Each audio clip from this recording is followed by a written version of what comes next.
get the recording started. Hello, hello. Thank you for joining. And here we go. So, hi, thank you for joining. My name is Anuschka and for those of you that don't know, I'm an empowerment health coach and energy healer. So today I am going to be talking about, for my Wednesday Wisdom and Wellness, I'm going to be talking about how to maintain healthy relationships. Hi, Nicholas. Thank you for your request. I actually am live on both Instagram and Facebook, so I don't go on live with people through this, and you're more than welcome to ask questions. I really wanted to actually share more regarding thanks for understanding. I really wanted to share more regarding healthy relationships because we all have relationships, whether it's romantic, friendships, family, whatever it is. Relationship is a relationship. And I've been doing relationship coaching now, and I decided to take that on because a part of a healthy lifestyle is having a healthy relationship, right? I mean, that's a huge piece of it. And what I've learned just through all the years, over the years of having so many close friends and best friends, really. I have many best friends, and I have had that all my life. And one thing I've learned is the most important thing is communication. So communicate, right? And really the key is how to communicate. I used to actually be called confrontational.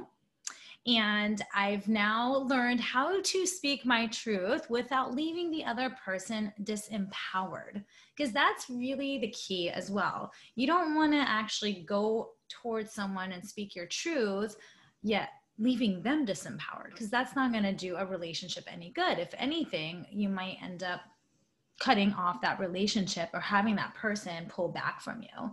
So how do we go about having conversations and communicating effectively with people while still speaking your truth and really sharing what's there for you? Because that really is important.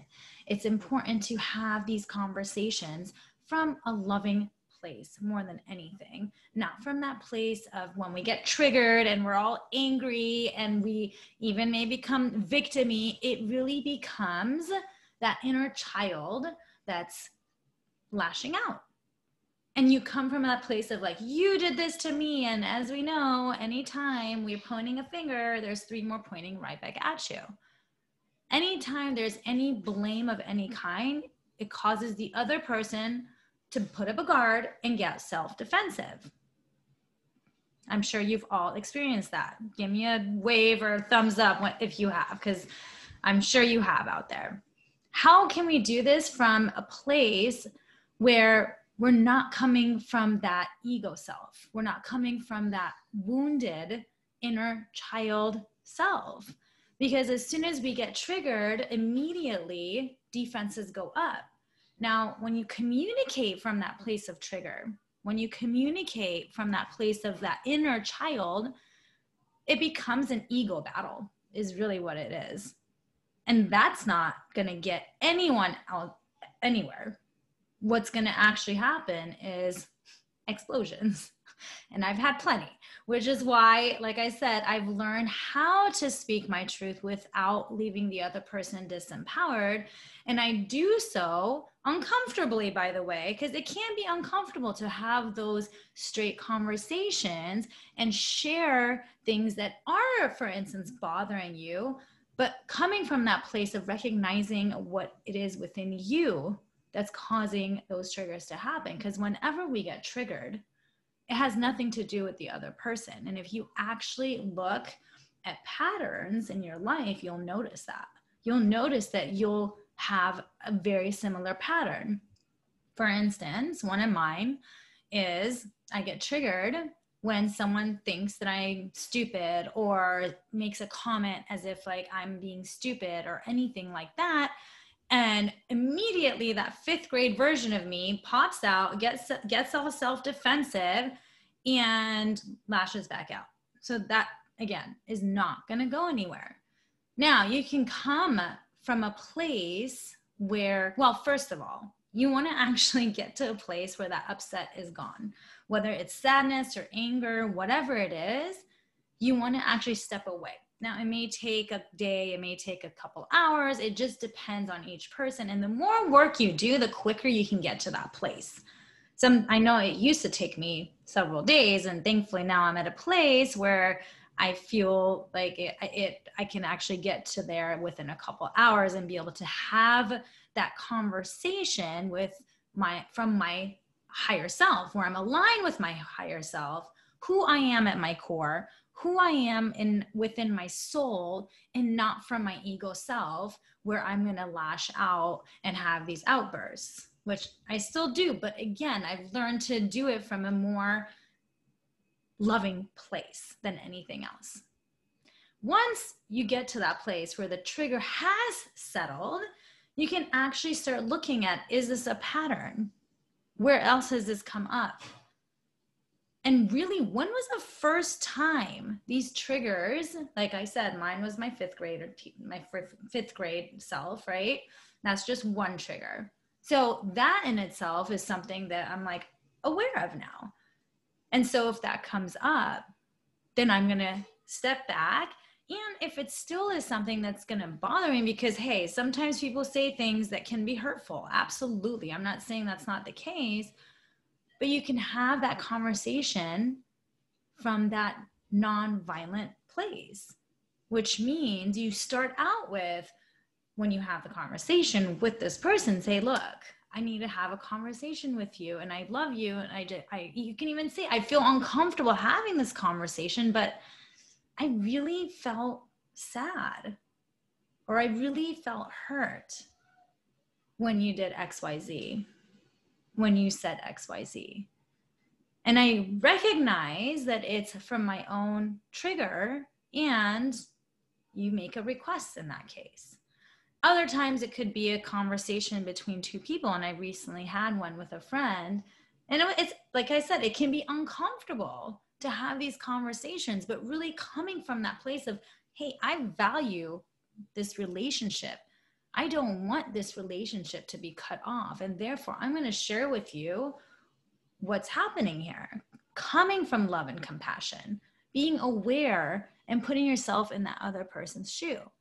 But that cannot be done unless you're actually going to, looks like I'm having comments here on Facebook that I didn't see, but hi Kat. But it's coming from a place where you're actually aware of your own triggers, and you're aware that it's your inner child that's coming out. And really that's the key. And then not holding things in. That's one of the worst things you can do, is hold in and suppress whatever it is that you're holding on to. Because over time, by doing so, resentment builds up, and it builds up, and it builds up. And the explosions can look anything from outbursts to one another, from a place of anger and resentment.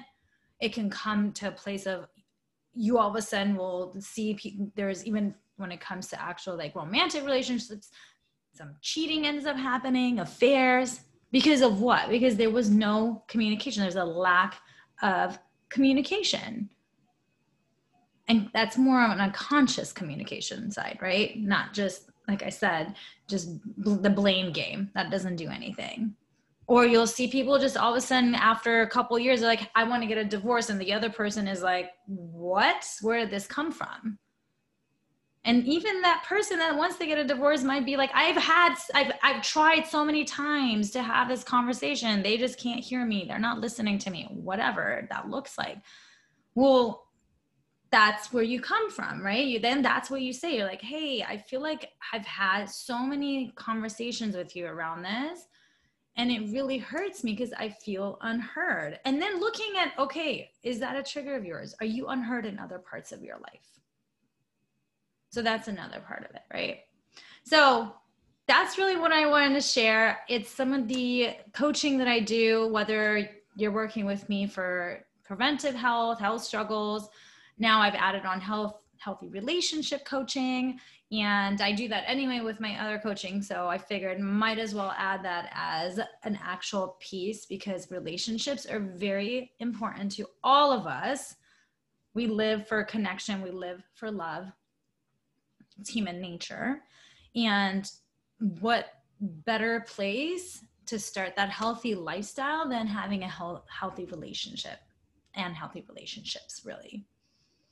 And that's pretty much it. Unless any of you have any other questions around this, I definitely want to have more conversations around relationships, especially during these times, because I know that a lot of people are in houses with their families way more than they have ever been. And so it is really important to create those nonviolent communications with one another. So if you do want to take your health and well-being to the next level, feel free to message me and we will set up a free discovery session and really just discover what it is that you're looking for. I connect with my clients on an energetic level, and I will actually check your frequency and see how your frequency raises as we're on the call within our session. And my aim is always to leave people at love or above frequency. That's the healing frequency that we always talk about.